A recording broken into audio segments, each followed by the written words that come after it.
после его смерти у его сына, как говорится, вот там я эту работу у него взял, Ильдар ага Джемилева. Аким ага рассказывал, что Сабри Реджепова эту работу лично подарила Аким ага Джемилева.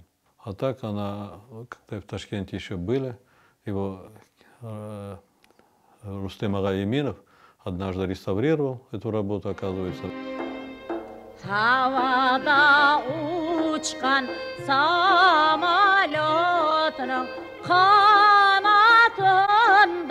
kumush bor ketdi deya. Ну, Сабри Реджепова это уже, как говорится, легенда наша. Сабри Реджепова это уже, наверное, известная во всем мире, наверное, я так думаю. И вот поэтому, как говорится, ее автопортрет для меня был очень интересен.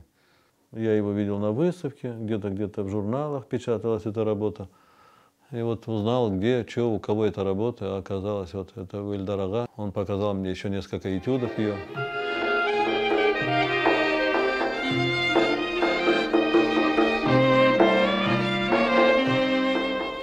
Havada uçkan samolyotning qanotları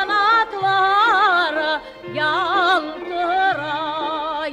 Gelir misin, gelmez misin, yüreğim